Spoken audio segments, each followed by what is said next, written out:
to start now. Are people there? Yes, sir. There are people, right? Okay, so whoever is there, yeah. Okay, let me just go over the types of matrices that I was talking about. I said that Hermitian matrices,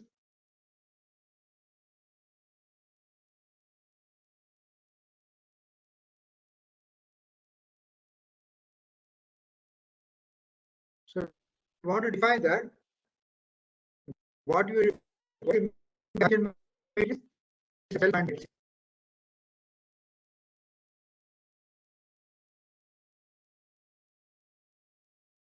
So a self-adjoint operator we defined as one where x comma a y is equal to x y, where a is dagger. A dagger is the adjoint of A.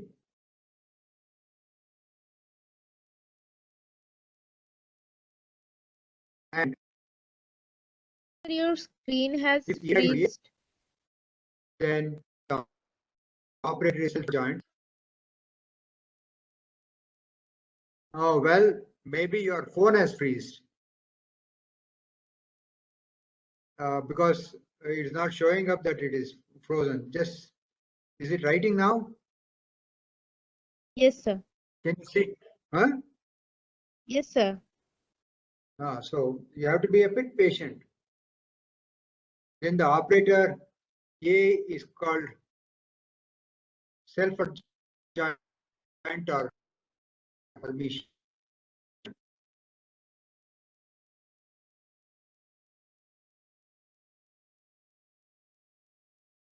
Want to do this matrix notation,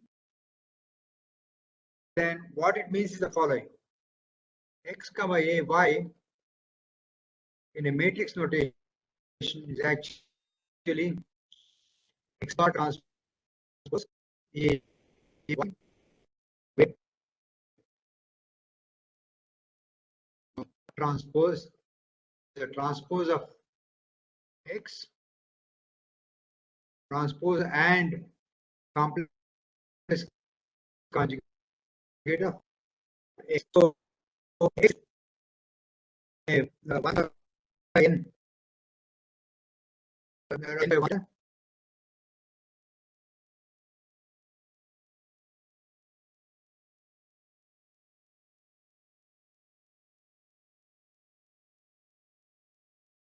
it's got n rows and 1 columns. Then x bar transpose 1 by n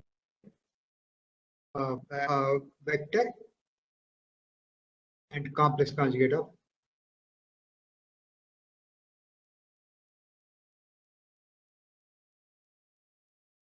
x. Okay. So now let us look at the following. That is,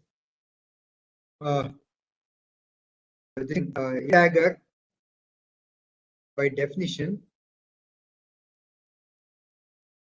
is a dagger x comma y is equal to x comma a y. That is the definition of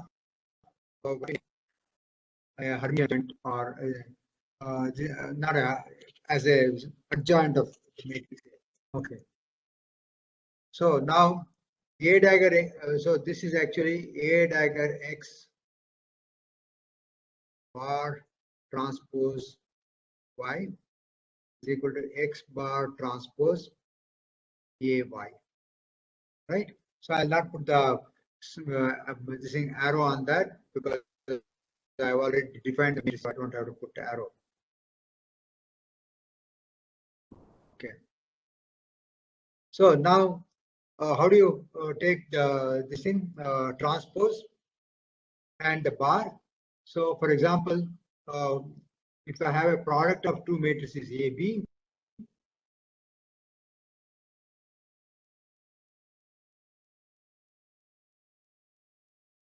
the velocity transpose. So get from x dagger y A dagger bar transpose Y is equal to X bar transpose A Y.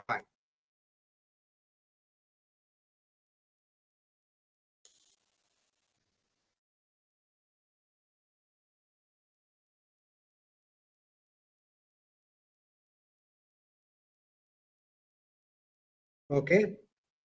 So this means that if A dagger bar transpose A, then uh, uh, then A dagger. Second, sorry, I'm saying something. So it's very slow.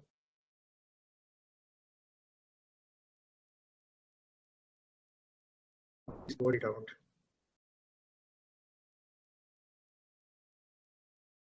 So what I am saying is the following. That is, A dagger is the adjoint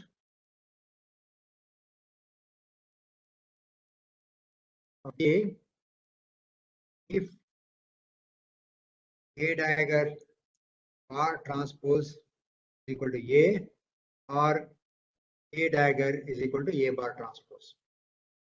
Because all I do is if I take the complex conjugate a second time, then I get back the old matrix, and then that is the A dagger transpose it will be. And then if I transpose it again, then I will get A bar transpose, which is equal to A dagger. Okay, so it is just a matter of doing it right. Okay, now if A dagger is equal to A, then is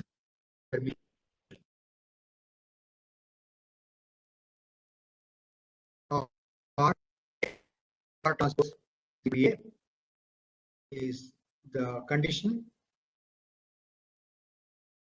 for A to be Hermitian or self-adjoint.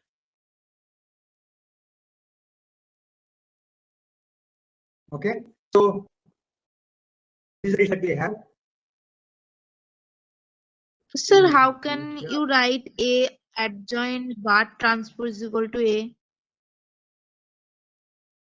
Oh, that's because you take the adjoint of A dagger bar transpose. What do you get? First, you take the complex conjugate.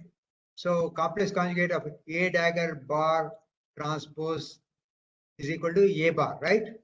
If I take the complex conjugation on both sides.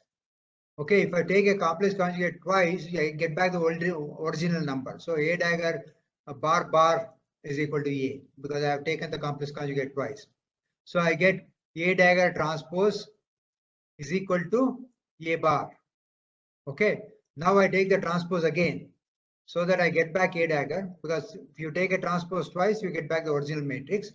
So I get back the A dagger, and the right hand side it becomes A bar transpose. Is it clear? Is it clear? Yes, sir. Is it clear? So I can proceed? Yes, sir. Okay. So now I have A bar transpose equal to A is Hermitian, which means that if Aij is equal to Aj I star, then the matrix is Hermitian.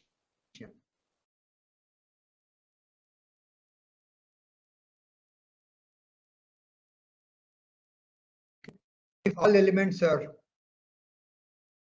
real,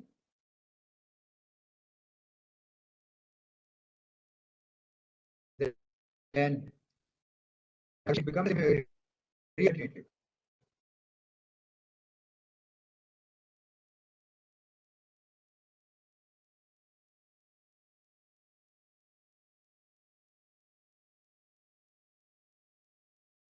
Okay. Now we have the definition of orthonormal or rather unitary matrices.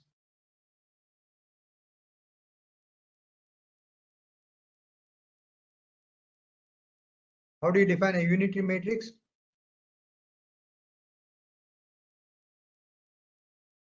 if adjoint of A is That's the why inverse of A. definition U bar transpose is equal to U inverse. Okay, so that I have U dagger U equal to U bar transpose U is equal to I and equal to U transpose. So this is how you define in the matrix language, you define this as the inverse, and you can show that a real orthogonal matrix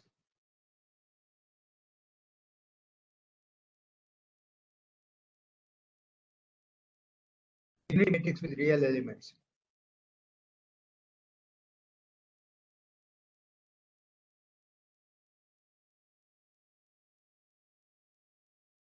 So if a matrix has real elements and it's also unitary, it means it's also real orthogonal matrix. Okay, and I leave it as an exercise to show that if U is unity, then its columns Hello, sir. are rows Sir, and orthonormal set. sir, there is lot of lag. Okay, I can't help it. I think probably it is your the problem is basically with your internet. Sir, I'm in a hostel, sir, and most of the students have the same problem. In that case, I should stop teaching. Sir, could you please check your network or maybe internet connection? If my internet connection was not on, you would not see anything. You can't hear me also. Okay. Yes, sir. Okay. So you have to put up with it and you have to be more attentive. That's all. Sir, maybe we can Okay, see the so- recordings and come back if we have doubt. Recordings might be clear. So you have not seen the recording so far Yes, because you are saying it might be clear. yes, sir. Okay. So have you been studying books or you have been, reading notes? Sir, I'm lagging a bit behind now. I'm on the inner product spaces I'm studying from books only you have suggested. Okay. So now let me continue from here. Let me now go to what are called eigenvalue problems.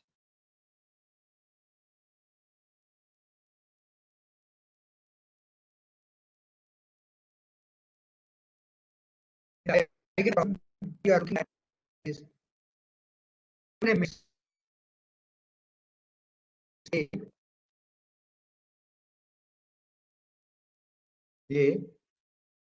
we are interested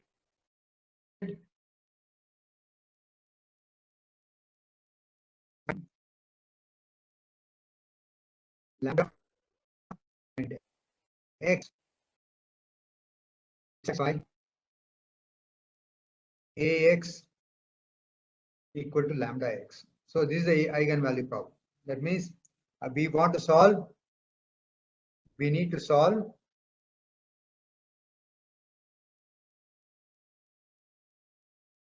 for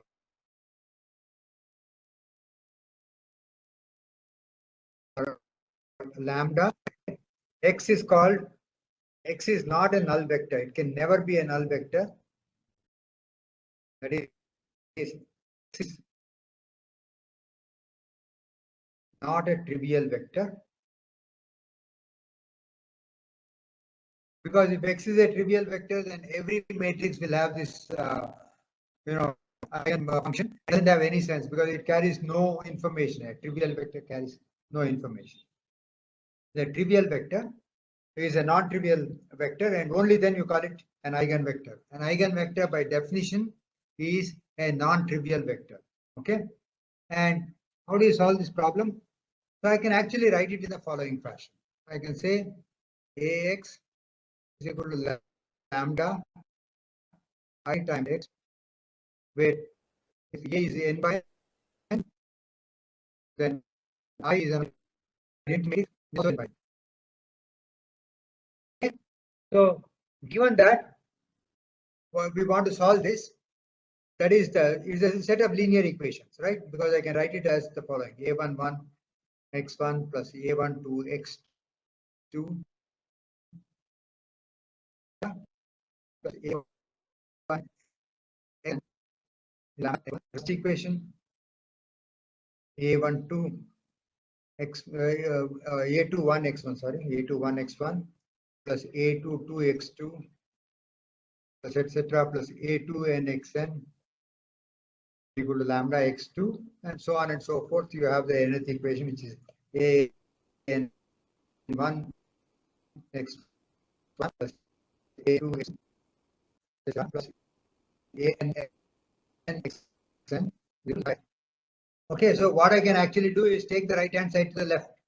Okay, so if I take the right hand side to the left, I get a11 minus lambda x1 plus a12 x2 plus etc. plus a1n x a21 x1 plus a22 minus lambda x2 plus etc. plus a2n xn equal to 0 and so on till the nth equation, which is an1 x1 plus an2 x2 plus etc. plus n minus lambda xn is equal to 0. So when will this have a non-trivial solution? I can write this entire system as minus lambda x equal to 0. So when will this have a non-trivial solution?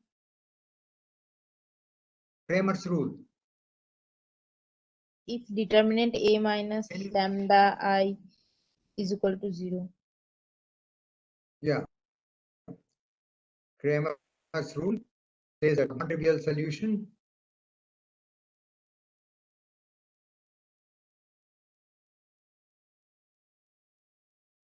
we should have determinant a minus lambda equals, okay. So if determinant a minus lambda is equal to 0, then you can solve for the eigenvalues, and from the eigenvalues you can get the eigenfunction. What I'm going to do is I will just go through with either I will start with a illustrative problem and then show you why this is important. Why are eigenvalue problems important?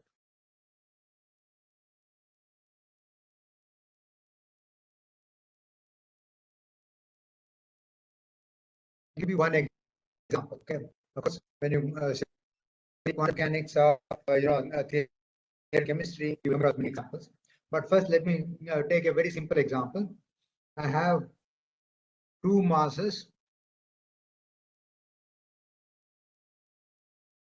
m1 and m2, which are spent two springs. The spring was not the second spring was same. Okay.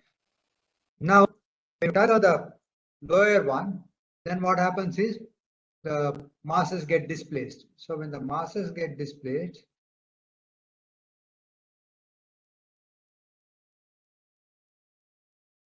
one here,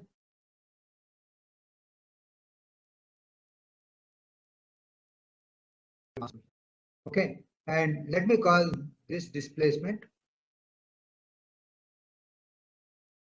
y1, okay, and this displacement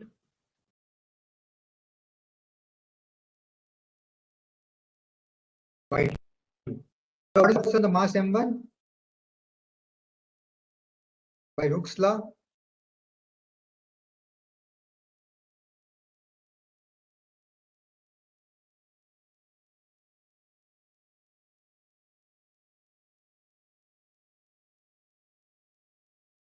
Force on mass m1 is y1 double dot is equal to, by Hooke's law, what do you get? What is the displacement? What is the force due to spring 1? Minus of K1 Y1. Minus K1 Y1. time. And what is the this thing force due to spring 2? What is the force is always opposite to the displacement. Yes. Okay, that's minus K1 Y1. Now, what is the force due to spring 2 on mass M1? How much is spring 2 displaced by?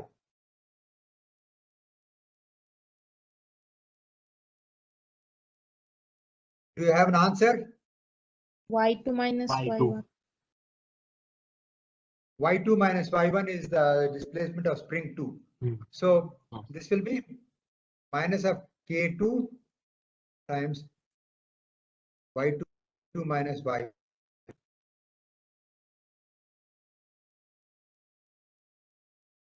2 raised by 2 minus y. Okay. And what is the force on Y2?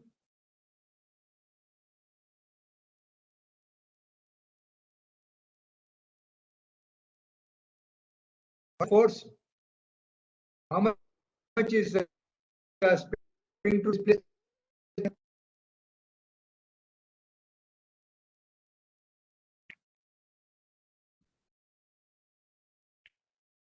I'm waiting for an answer. See, we already worked out how much spring 2 is displaced by. You know, you see it here. Y2 minus Y1. Y2 minus Y1. Okay. And the second one, actually, this will be a sign. Why? Why should it be plus K2 times Y2 minus Y1? The force due to, what is the The direction of force force due to and spring 1 and spring 2? So the direction of displacement and force is same. The force on due to spring 2 is in the direction opposite to the force on spring 1. Okay, so that's the reason why it has to be plus Y2 minus Y1 plus K2 times Y2 minus Y1. So this actually I can write it as a slightly differently. I can write it as M1 Y1 double dot is equal to K plus K2 Y1 plus K2 Y2. Similarly, M2 Y2 double dot is equal to minus K2 minus K2 Y2. Right? I can write as a matrix, right? So I can write as the following. Okay. M1 Y1 double dot Y2 double dot actually derivative is just time. Okay. Twice that with respect to time. So the Y1 double dot is acceleration. Y2 double dot is the acceleration y due to Y2 displacement. So this is equal to minus K1 minus of K1 plus K2 times Y1. Let me not write here. I want to write it. Make it. Oh, it's really slow.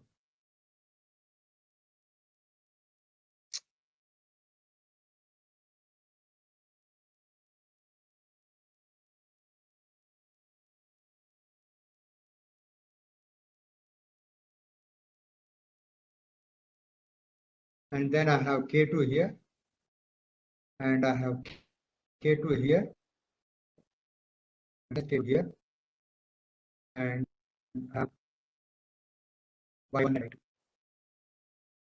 Okay, so because it's an oscillatory motion, because you have the springs, it will be moving up and down. I can always write down the following. I can write down Y1 as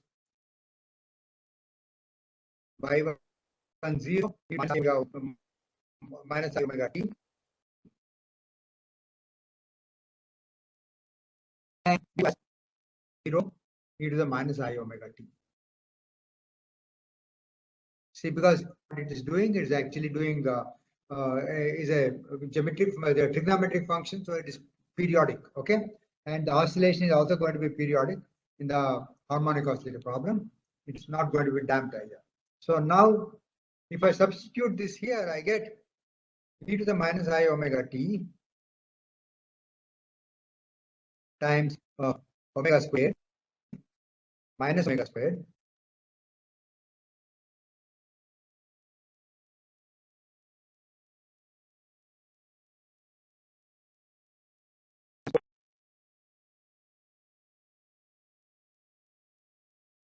k2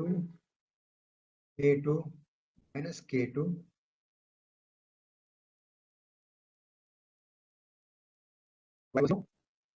y2 0 minus I omega t, right? Okay, so I score of e to the minus I omega t on both sides. And what I get is this problem.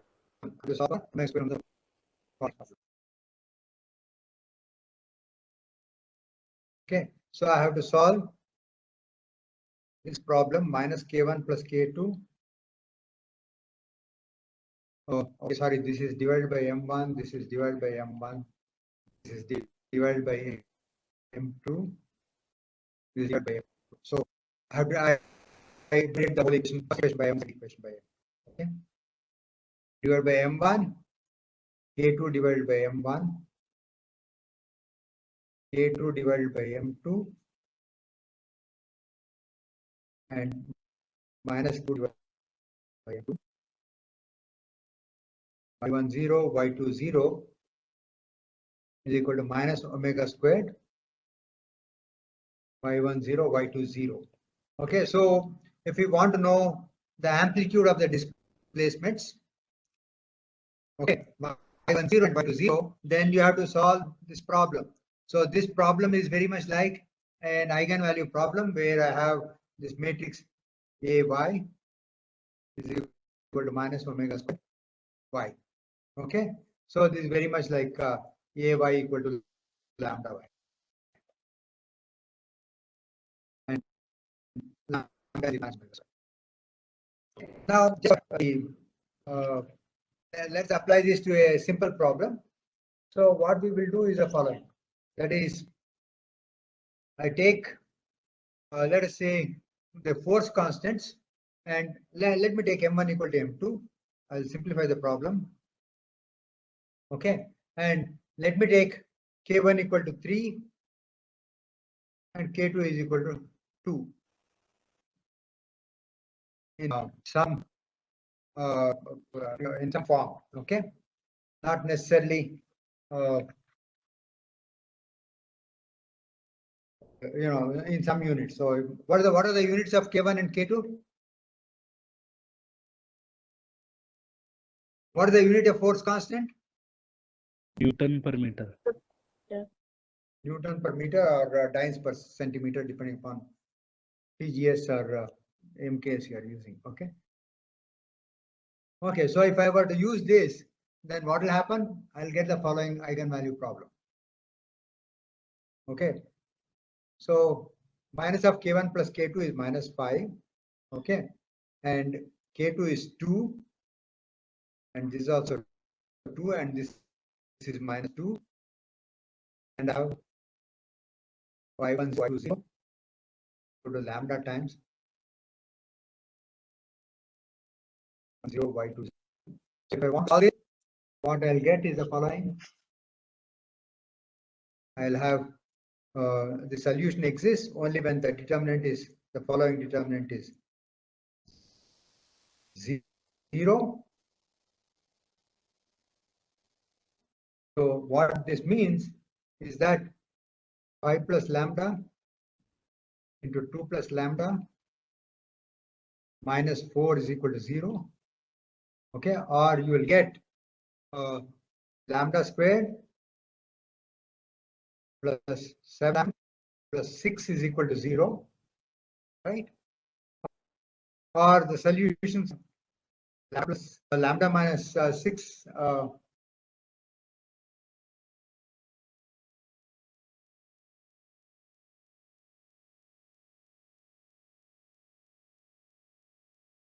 lambda plus 6 into lambda plus 1 is equal to 0, or I get lambda is equal to minus nothing but 6 and 2 roots of lambda 2 is equal to minus 1, right?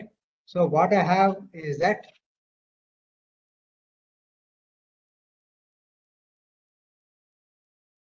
I said that minus omega squared is equal to lambda. Therefore, I get omega squared equals 6 and omega squared is equal to two solutions. So you see that there are actually two normal modes. Okay, it's almost like the stretching of carbon dioxide molecule. Okay, carbon dioxide is a linear molecule, and then you just stretch it. Then you'll be having two modes which correspond to symmetric and antisymmetric stretch. The frequencies are different, and in this case, for these force constants, one of the frequencies omega 1 squared is equal to 6, and the other one omega 2 squared is equal to 1. Now I want to find out what are the eigenfunctions. So I want to find y1 by lambda 1 and y2 y1 I will solve the following matrix equation. This is minus 5 minus lambda minus 6 plus 6, okay, because it's a11 minus lambda and a22 and a22 rather a12 and a21, and then a22 minus lambda, which is minus 2 times y0, y20 is equal to 0, and this is actually the first eigenvector. So I'll let me the other index which corresponds to the eigenvectors. So this is equal to 0, and what you will get from here is the following: minus y10 plus 2 y210 is equal to 0, and the other one you will get is 2 y110 minus or made a mistake somewhere in the sign. Minus 5 plus 6. Minus 5 minus lambda, lambda is equal to 6. So it is minus 5 and then minus 2 plus 6 is 4. So this will be 1, 1, 2 and 2, 4. Okay, so both of them will be 1, 6. So this will be plus. And then I have 2 y10 plus 4 y210 is equal to 0. The second equation I get. See, both of them are, just multiply the first equation by 2, you get the second equation. So one of them is already say that y1 1 0 is equal to minus 2 times y2 1 0. Right? That satisfies both the equations. So I can take some arbitrary value for y2 1, it doesn't matter. But or I can take it such that I'll normalize the vectors. If I normalize the vector, I'll get 1 upon root 5. So I will get 1 by root 5 y1 1 0 is equal to 4 by this thing 2 by root 5 y2 1 0. Okay, so that's how I can get the normalized ones. So this one eigenvector which says that in that particular vibration where omega squared is equal to 6, okay, what's happening is that y1 and y2 are moving in opposite directions. I can move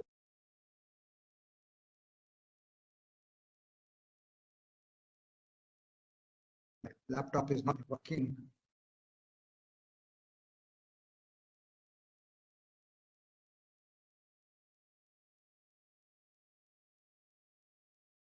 Yeah. Okay. What you will see is that y1 and y2 are in opposite directions. Okay. So which means that both the bonds are compressing in a way. Okay. So that is either both the bonds are compressing or both the bonds are extending, and that means that what you have is actually a symmetric stretch. And another one that you have is the following. So for the eigenvectors, so what I have is y1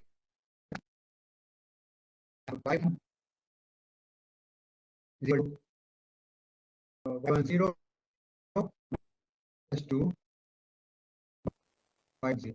Okay, and lambda is equal to or omega is equal to root 6.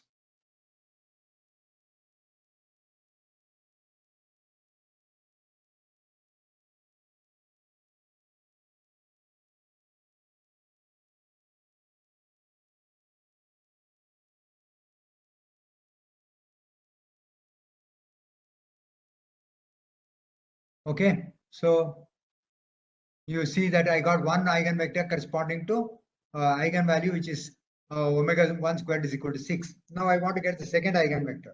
So to get the second eigenvector, what I'll do is the following. For getting eigenvector,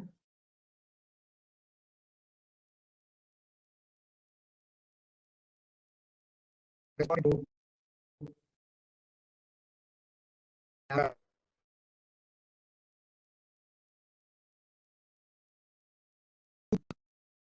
A minus I times y6, because lambda is 2 is equal to 1, so I substitute lambda 2. So the A minus I2 is equal to 0. So this will be the equation. Oh.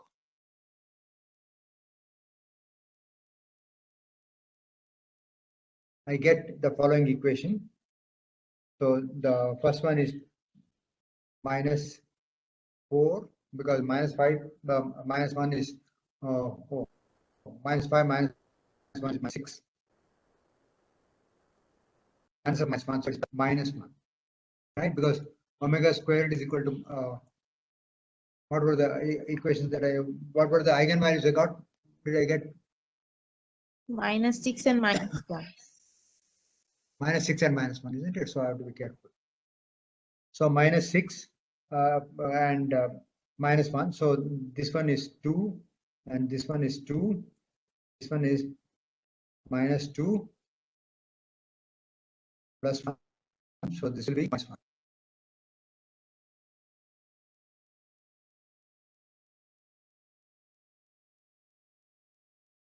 Laptop is also very slow.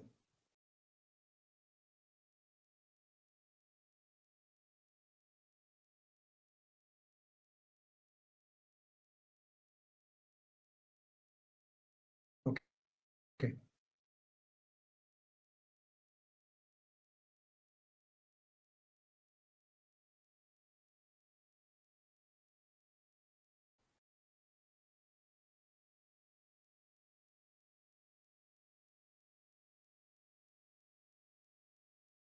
Times I have the eigenvector, second eigenvector, so it is y120. It will Right. be minus 1 or 1, 0 minus 4 equal to to 0. 2 minus 1.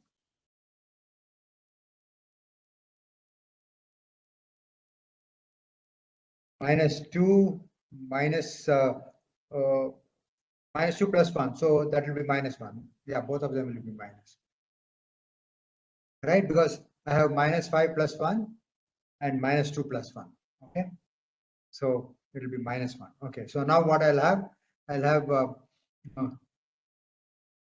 y120. Okay, minus 4 times that, 2 times 1.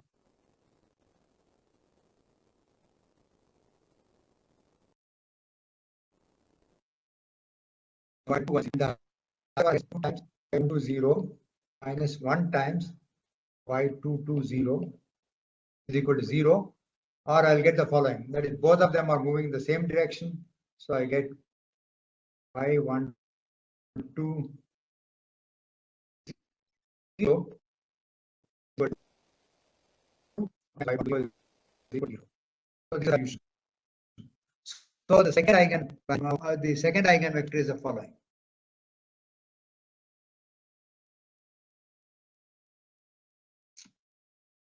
Laptop is not moving easily. So I have the following. That is, my eigenvector y2 is actually 2, 1. Okay. So the first eigenvector was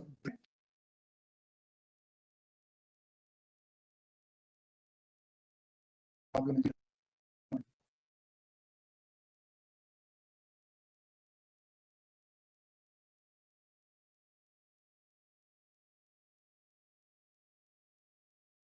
Okay, so now I'm away from the full screen, so maybe it's sure, I don't know. So the first eigenvector was 1 minus 2, and the second eigenvector is 2, 1. Okay. So y1 is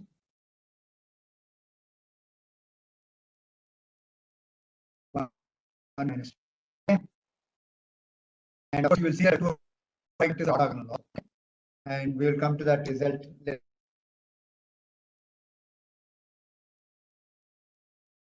So the 2 I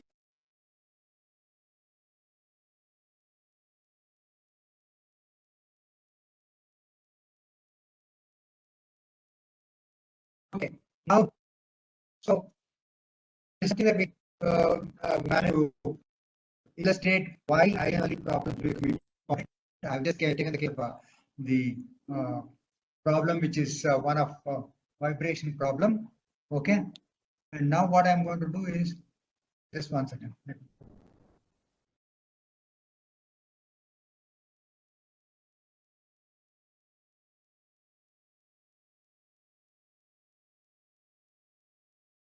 Okay. Let's go to the general problem. So the general problem is I have determinant A minus lambda I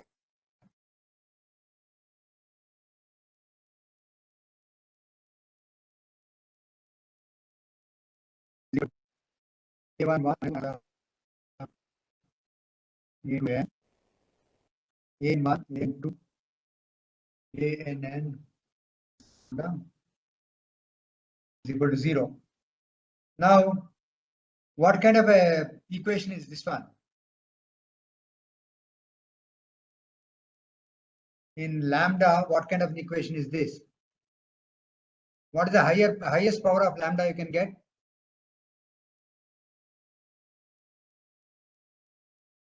N crores, sir. What is the highest power of lambda you can get?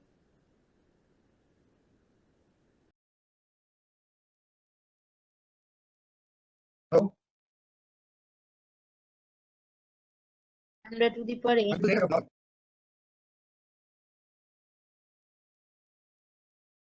To the power n, isn't it? Highest power of lambda is n, and lowest power is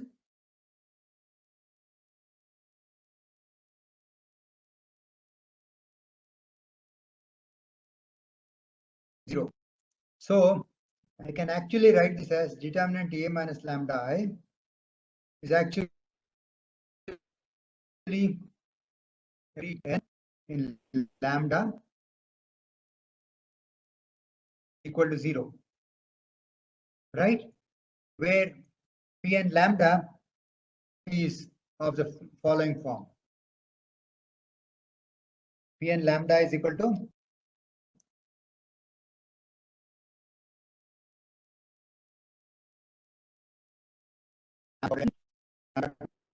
power n minus 1 plus the whole divided by minus 1 to the power n. Because lambda to the power n has a minus 1 to the power n in its coefficient, okay? Plus beta to the 2 to the power lambda n minus 2, okay? Minus plus to the power n.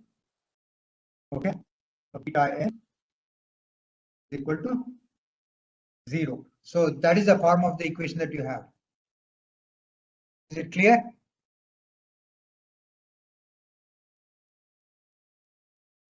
So when I expand the determinant Sir, a how minus did you lambda get I, this expression for phi n lambda? so that is very, very simple. Okay. You expand the determinant.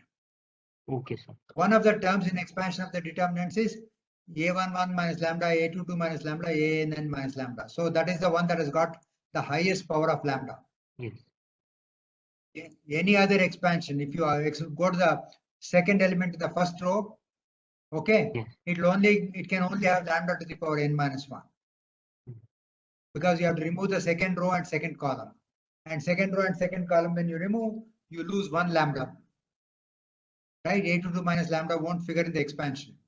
Okay. Okay. Yes. So on and so forth. Okay. So what will happen is when you go on to an1, again you will get lambda to the power n minus 1 you will have. But the highest power you can have is only when you are taking the terms in the diagonal. One of the when you expand a determinant, one of the terms is the product of all the diagonal elements. Okay, and that always comes with a positive sign. Okay, any other question?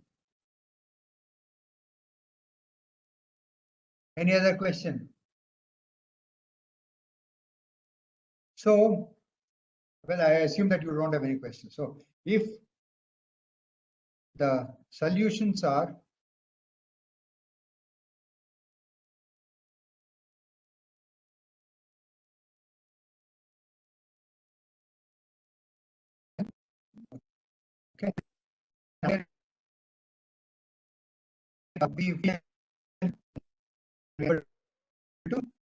okay, solution means factorization.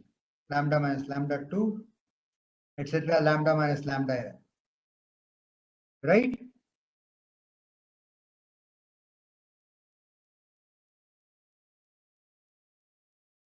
Yes, sir. You people don't respond, then we'll only lose time, nothing else. Okay, and I'll be covering much less, and maybe that's what you want. Okay, so now I have this one. So this Pn lambda is called the characteristic equation polynomial.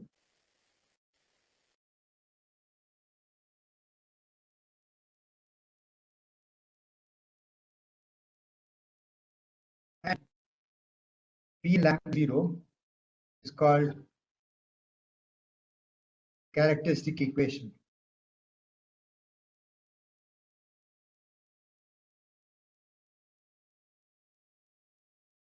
Okay. So solving the characteristic equation, the zeros of the polynomial.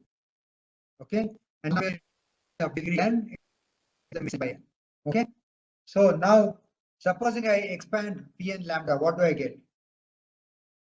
If I expand Pn lambda, okay, what is the leading term? Right? It will not have any coefficients whatsoever. Then minus of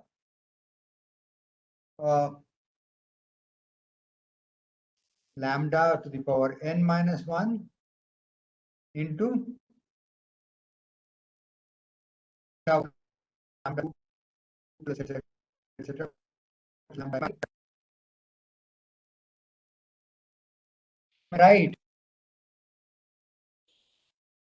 How do I get the coefficient of lambda for n minus 1?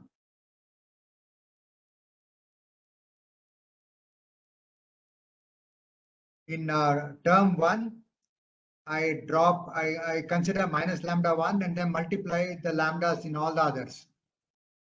Okay, so that way I'll get minus lambda 1, lambda to the power n minus 1. When I want to get the second one, I take the second term, lambda minus lambda 2.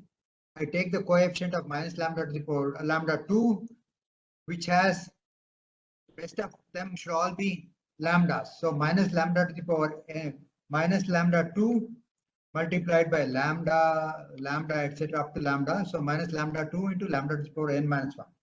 The first one was I took minus lambda 1 and then I multiplied by lambda here and lambda all the way here. So like that, if I keep doing it, I get, if I keep taking term 1, term 2, etc., term n, or factor 1, factor 2, etc., factor n, and then get in each of these factors the coefficient of lambda to the power n minus 1, I get lambda 1 plus lambda 2 plus lambda n. Okay, and similarly, I can have plus lambda to the power n minus 2 to lambda 1, lambda 2, lambda 1, lambda 3, lambda n minus 1. Okay, so that's what I'll get the second, the third term. Okay. Any questions? I presume that you understand everything. Okay, and what is the constant term? What will be the constant term? The one that does not depend upon any power of lambda. What is beta n? Hello, anybody? Take a guess.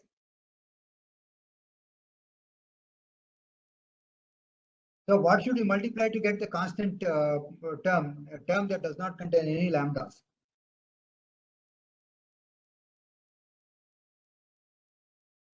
You have to take lambda 1 in the first term, lambda 2 in the second term, etc., lambda n in the last term. And each one comes with a minus sign.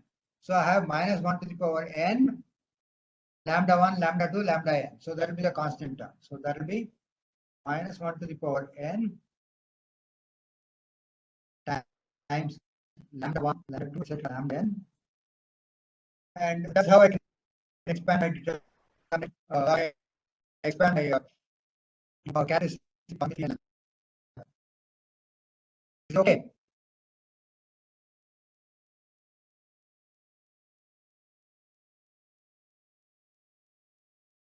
Either you must say yes or you must say no. You know, if you are just quiet, then I'll just log out and go. Yes, sir. Do you understand it or no?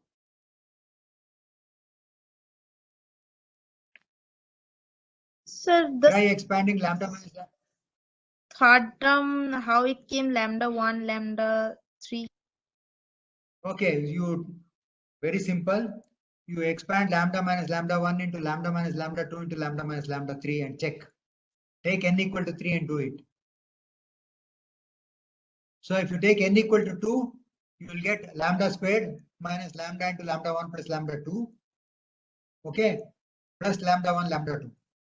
Take n equal to 3, you get lambda cube minus lambda squared into lambda 1 plus lambda 2 plus lambda 3 plus lambda into lambda 1, lambda 2 plus lambda 1, lambda 3 plus lambda 2, lambda 3. The last term will be minus lambda 1, lambda 2, lambda 3.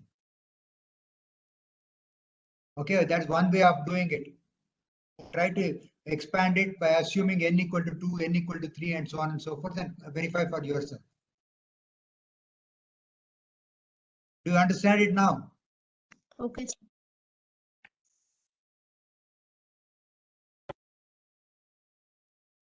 Okay, so given this, I'll compare this with the first equation that I had. What was it? I expanded a minus lambda I. Okay, in this one, when I expand the determinant a minus lambda, I have not expanded, right? Okay, I can expand the determinant a minus lambda I also. Okay. If I expand the determinant a minus lambda I have a1 1 minus lambda a1 2 and a2 1 a2 2 minus lambda a2 a1 and 2. So if I expand it, minus 1 to the power n lambda n as the leading term, right? You have to keep multiplying all the diagonal elements. Okay, I don't know whether I did it somewhere. I've not done it.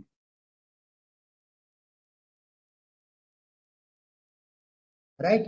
The only term that is going to give you lambda to the power n is the product of all the diagonal terms. No other term will give you lambda to the power n. And that happens to be the term corresponding to the first A11 element multiplied by the 11 element multiplied by the cofactor of the 11 element. So it is A11 minus lambda. So this one you actually get as A11 minus lambda times the determinant to A1 A2 A minus lambda. Right? And you expand it again first one minus lambda A2 minus lambda into A by n. I'm going this way.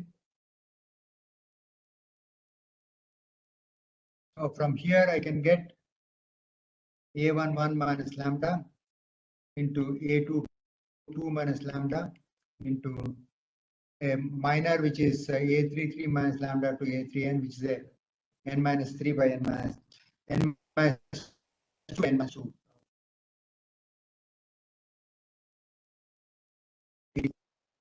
Here and then n. Okay, so this will again 4 for us.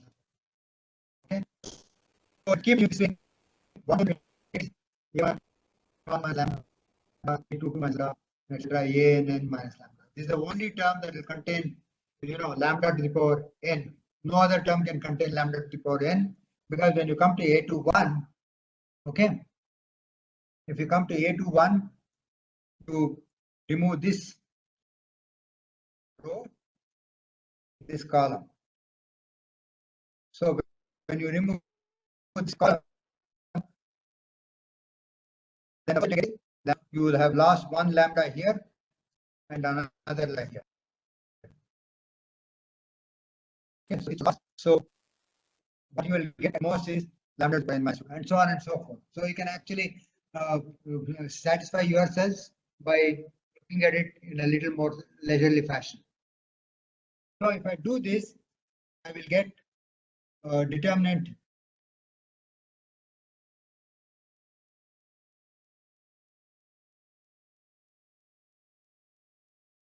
A minus lambda I to the power n, lambda power n, okay, and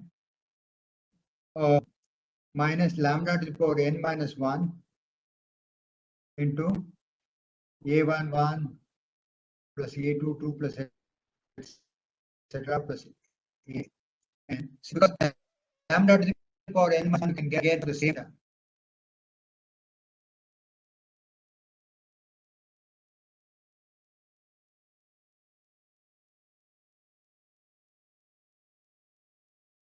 Sorry.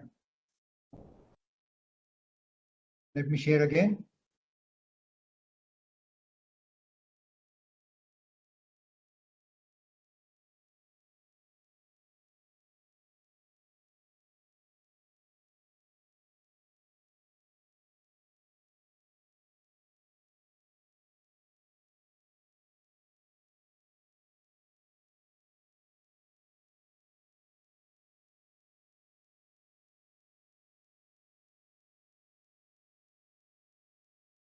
Okay, 1 second. Huh?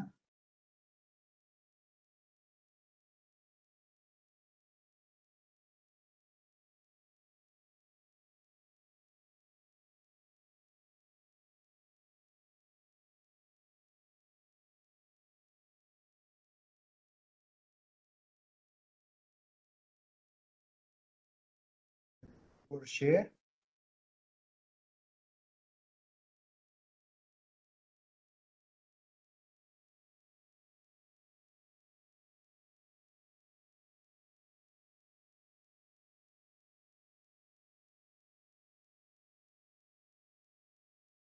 Share content.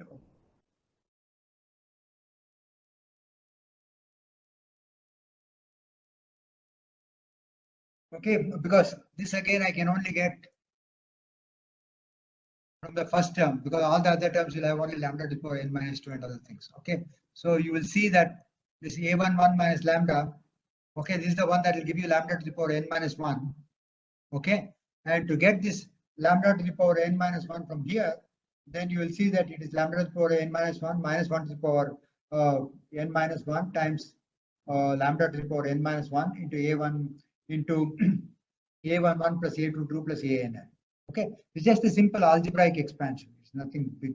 Okay, and so on and so forth until I get the following: minus 1 to the power n.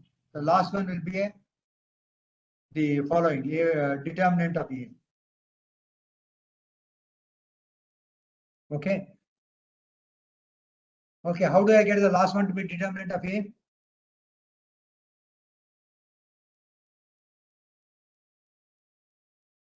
Tell me, anybody? See, because what I have is this determinant a11 minus lambda, a12, a1n, a21, a22 minus lambda, etc., a2n, an1, an2, ann minus lambda, and this is equal to some lambda to the power n plus etc., etc., plus some constant term. Okay, right? And how do you get the constant term in this? You have to put lambda equal to 0 in the determinant, isn't it? Sir. Then we get the constant term, right? Because if I give you any this thing polynomial expression and I want you to find out what is the coefficient of the constant term, all you will do is you put all the polynomial variable x to 0. Okay, so for example, if you had something like you know an x to the power n plus an minus 1 x to the power n minus 1 plus etc.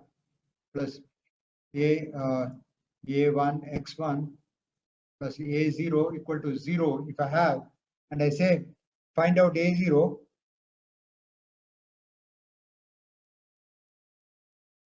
what you will do is need not be 0. Okay, so if I have a polynomial expression and I ask you to find out a0, what you will do is put x equal to 0 in phi x and we get a0. Okay, and phi lambda in our case is nothing but this determinant. Okay, so this is equal to phi lambda. Phi and lambda is equal to this. So if I want to get the constant term, all I need to do is put lambda equal to 0 and evaluate. Is it clear?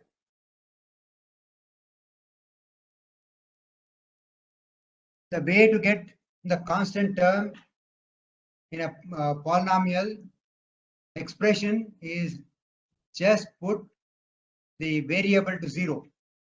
Okay, and when you put the variable to 0 in phi and lambda, then what you get is determinant A. Is that clear? Yes, sir. I think all the others are, completely tongue-tied. Nobody else responds. Okay, after having done that, so what we will get is the following result. That is, sum of the eigenvalues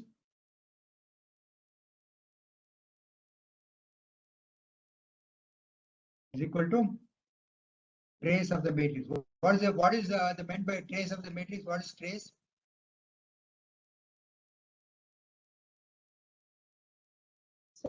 What is trace? Have you heard the term trace?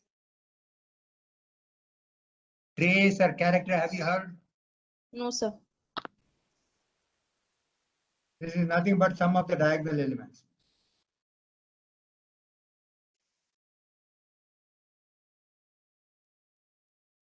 Okay, so this is one result that I get by comparing the two expansions. Okay, so I'm comparing this expansion, which is here,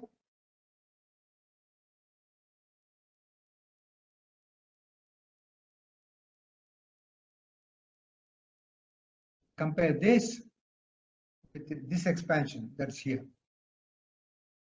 Okay, so what I'll do is I'll just equate coefficients of equal powers of lambda. Okay, when I equate coefficients of equal powers of lambda, then I'll see that the sum of the eigenvalues is equal to sum of the diagonal elements and product of the eigenvalues. What is the product of the eigenvalues equal to?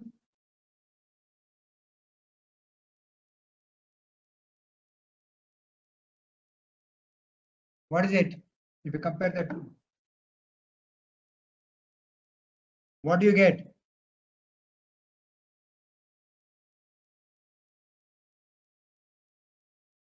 Determinant A. Yeah. So this is equal to determinant T. So this is very important because it helps you to check whether the eigenvalues and eigenvectors you got are correct. Okay. So it's very simple. You just have to this thing, add up the diagonal elements and see whether that equals adding up of the eigenvalues. So that will tell you one check on whether you have computed the eigenvalues correctly or not. Okay. So these are very useful in that sense. Okay. Now, after having done this, let me go over to theorems which involve special matrices.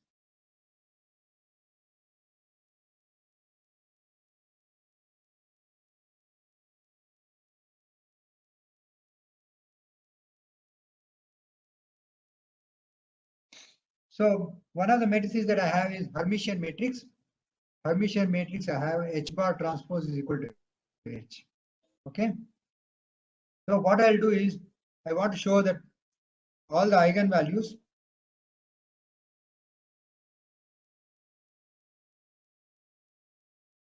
of a Hermitian matrix are real.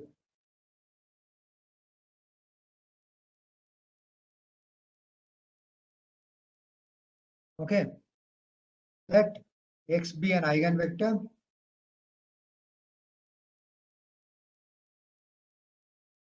and lambda an eigenvalue. Lambda the corresponding eigen.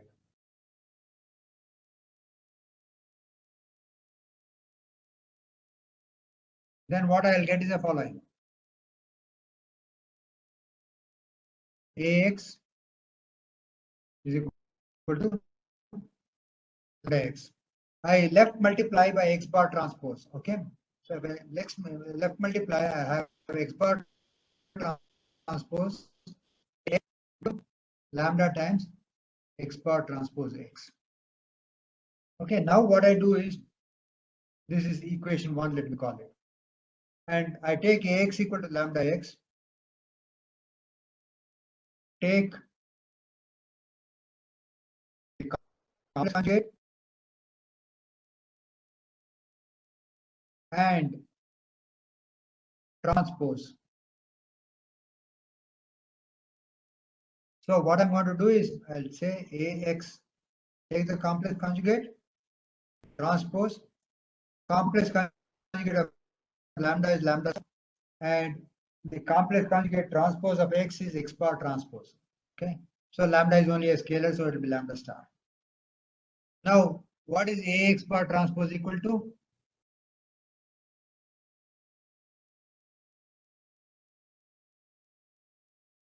They always have to be in opposite order. Okay, x bar transpose times A bar transpose, and since A is Hermitian,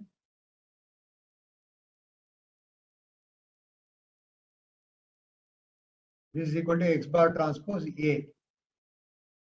So I have the following result: x bar transpose A is equal to lambda star x bar transpose. Now what I will do is I'll write multiply by x.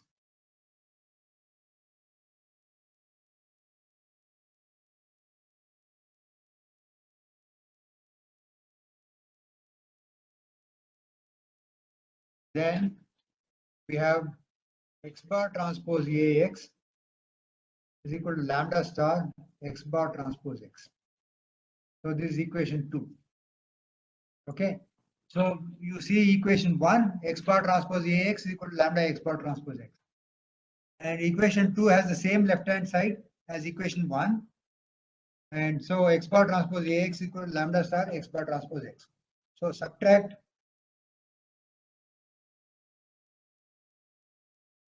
2 from 1, we get 0 equal to lambda minus lambda star x bar transpose x. Now, x is not a trivial vector, right? X is non-trivial.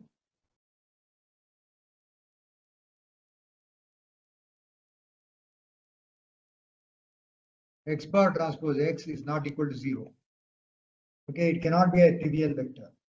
So it means lambda minus lambda star equal to 0 or lambda equal to lambda star. So the eigenvalues of a Hermitian matrix are real.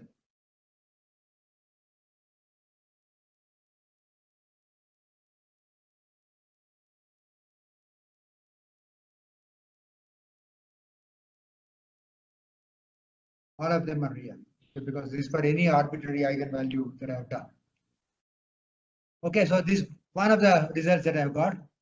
And another result is a very, very important result. This is the first one is also very important because, in quantum mechanics, all the physical variables are associated with an operator. Okay, and physical observables should always be real, otherwise it doesn't make sense. So which means the operator that you are going to represent physical variables by must always be Hermitian. So that's the reason why your momentum operator is Hermitian, the Hamiltonian is Hermitian, the angular momentum operator is Hermitian, and so forth. So you are always dealing with Hermitian operators, almost always dealing with Hermitian operators in quantum mechanics, and that is why they are extremely real, important, Hermitian operators. Now the next result is if lambda 1 and lambda 2 are not equal and our eigenvalues of a Hermitian matrix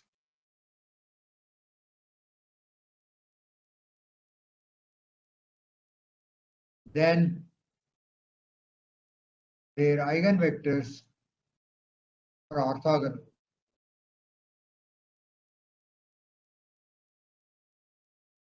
Okay, so what I have is the following. A is a Hermitian matrix. I have Ax1 is equal to lambda 1. Lambda 1 is real. And Ax2 is equal to lambda 2x2. Lambda 2 is also real. Lambda is equal to lambda 2. Then x1 comma x2 equal to this 2. Okay, that means x1 and x2 are orthogonal. And how do you do that? How do you show that? So you take Ax1 equal to lambda 1 x1. Okay, left multiply by x2 bar transpose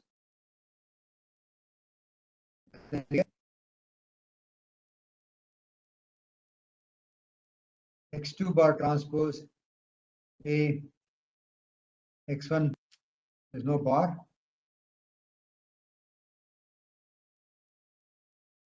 is equal to lambda 1 x2 bar transpose x1. Now I have Ax2 is equal to lambda 2 x2. This is equation 3. Then I have Ax2 lambda 2 x2. And I'll take the Hermitian conjugate of this one.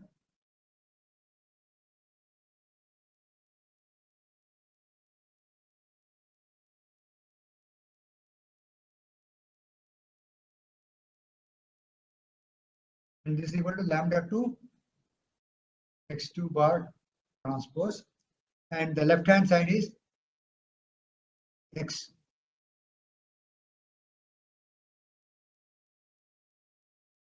x2 bar transpose A bar transpose lambda 2 x2 bar transpose, and what we'll get from here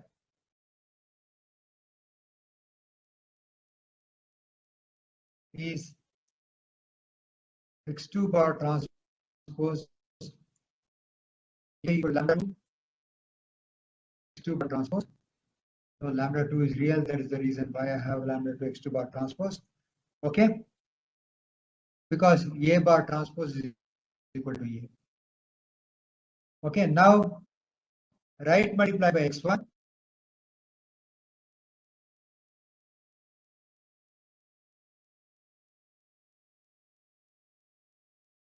And we get x2 bar transpose A x1 is equal to lambda 2 x2 bar transpose x1 is equation 4. Now compare equation 3 and equation 4. The left hand side is the same in both cases, x2 bar transpose A x1. So subtract 4 from 3. So 3 minus 4 will give me 0 equal to lambda 2 times x2 bar transpose x1. Okay. So we started with the assumption. Assume the lambda 1 not equal to lambda 2. Therefore, x2 bar transpose x1 is equal to 0, or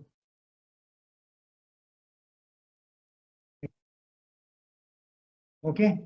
So I have proved another important theorem, that is, if you have eigenvectors corresponding to different eigenvalues of a Hermitian operator, these eigenvectors are orthogonal. Okay, what happens when the eigenvalues are degenerate? So I will state without proving.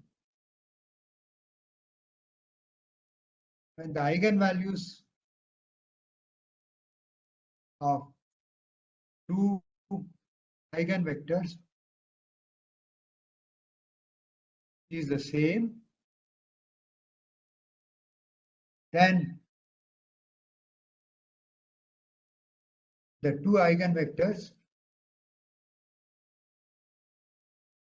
are linearly independent.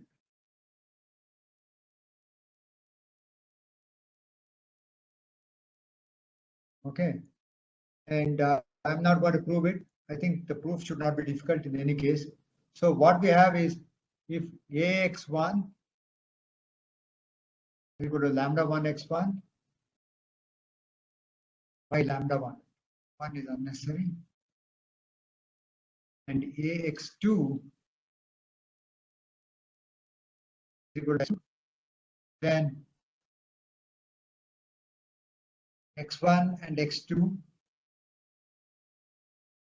are linearly independent.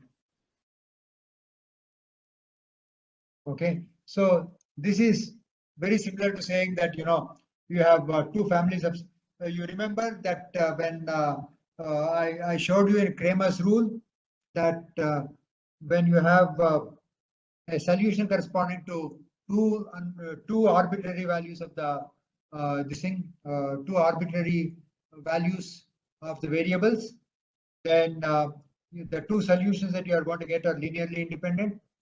And I showed that by actually showing that the rank of the matrix does not change and so forth. So that is a proof actually you can use here.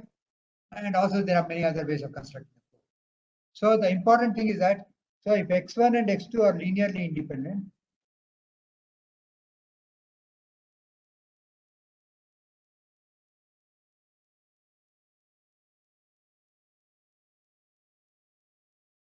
we can form linear combinations. U1 is equal to C1 x1 or C1 x1 plus C1 x2. and u equal to c to x1 plus c2 to x2 such that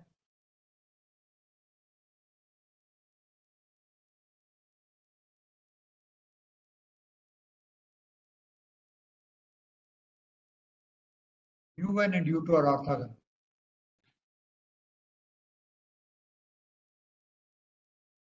How do you do it? You are given two vectors and you are asked to obtain two orthogonal vectors. Two linearly independent vectors are given to you. How do you do it? What is the procedure?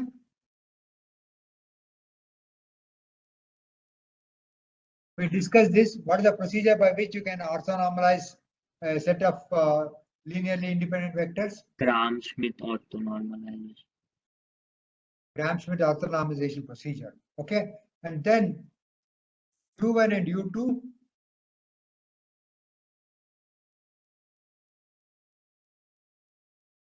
are eigenvectors of A, the same eigenvalue lambda.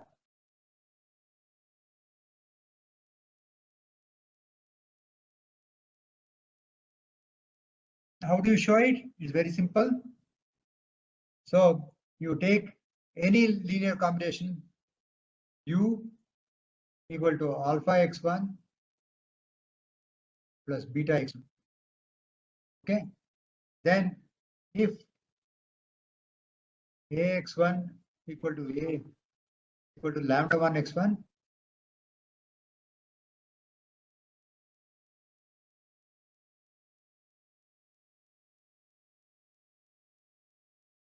equal to lambda 1 x1 and a x2. So the two eigenvalues are exactly the same. Then au equal to lambda 1. So au is equal to a times alpha x1 plus beta x2. A is a linear operator, so this is alpha times ax1 plus x2. Okay. Or this is equal to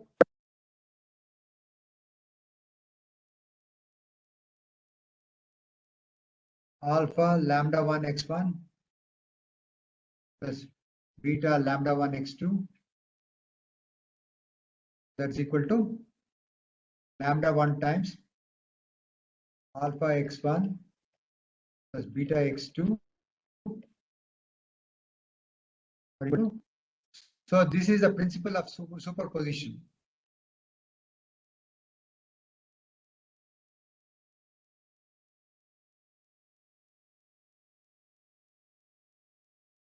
So whenever you have degenerate eigenvalues, then any linear combination of the eigenfunctions corresponding to these degenerate eigenvalues are also eigenfunctions or eigenvectors.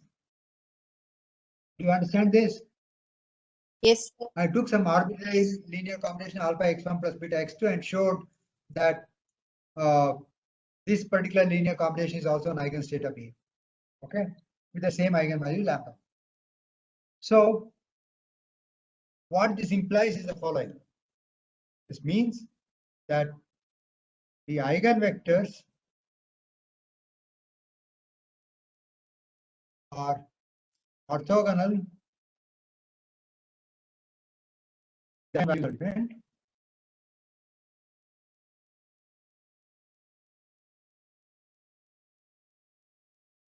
Here I should say corresponding.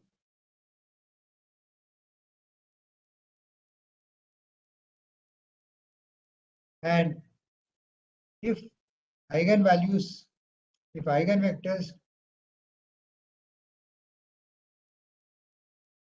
correspond to the same eigenvalue, then they are linearly independent.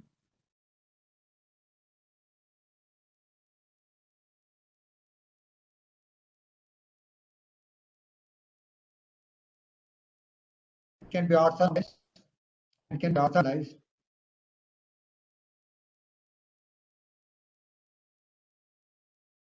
Therefore, without loss of generality, you can say that a Hermitian matrix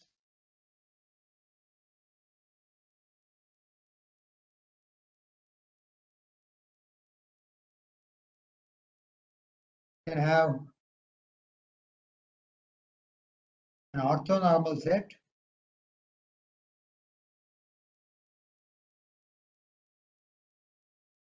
of eigenvectors. It's orthonormal because you take any vector and you normalize it.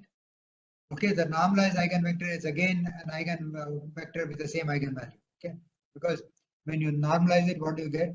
So supposing I take x1 and then I say u1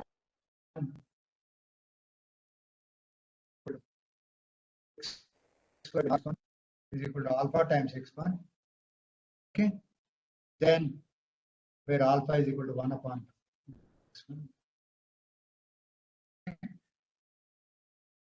Then you'll see a times u1 equal to a times alpha x1 equal to 1 times is equal to alpha times a1 equal to alpha lambda 1 times x1. Therefore, this is equal to alpha times lambda times lambda 1 times alpha lambda 1 times. Okay. Therefore, any multiple of an eigenvector is also an eigenvector.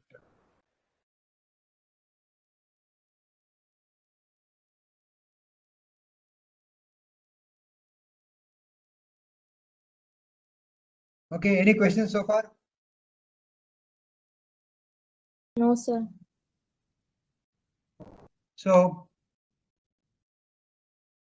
and I want to show that the unitary matrices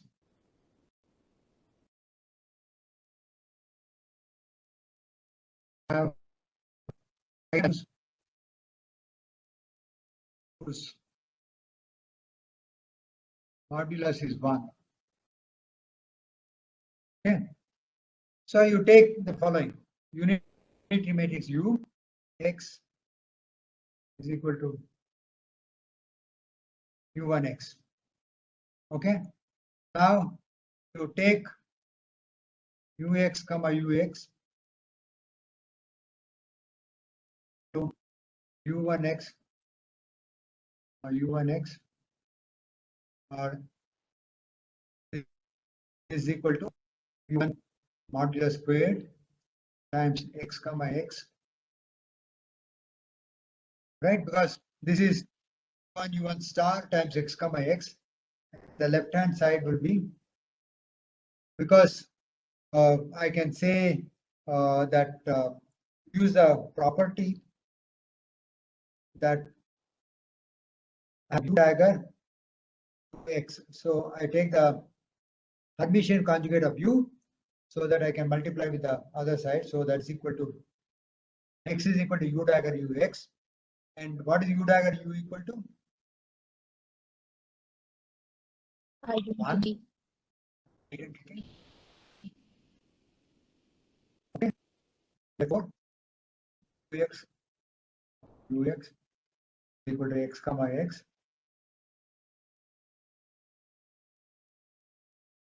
U1 squared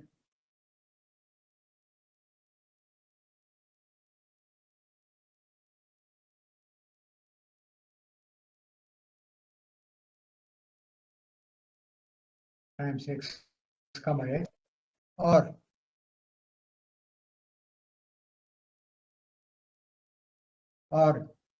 plus U1 squared equal to 1, or the eigenvalues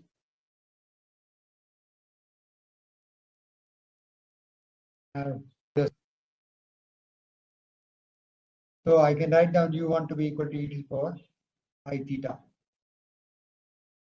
right? Because any complex number can be written as, any unit complex number can be written as e to the power I theta. So U1 is equal to e to the power I theta. and theta can take any value for uniqueness between 0 and 2 pi. Okay, so if you look at it that way, what you will find is that if this is the real line and this is the imaginary line, so I am bargaining. Okay, this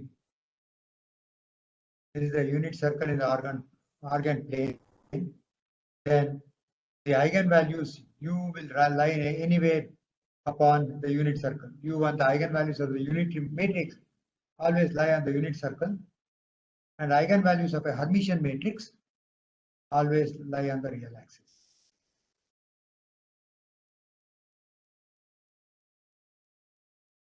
Okay, so these are two very important results that I have obtained. Okay, I have actually obtained many important results today. One thing that I showed you was the sum of the eigenvalues is equal to the trace of the matrix. Product of the eigenvalues is equal to determinant of the matrix. Hermitian matrices have real eigenvalues with eigenvectors being orthogonal if the eigenvalues are different and linearly independent if the eigenvalues are the same. And then unitary matrices have eigenvalue whose modulus is 1, so it can be their eigenvalues can be written as e to the power I theta. Okay, any other questions? Any questions now? Any questions? Hello? No, sir. Any questions? Any questions? No, sir. Okay, so then I will stop at this point. Okay, we'll meet again on Wednesday, same time, 10:30. Okay, bye then. Sir.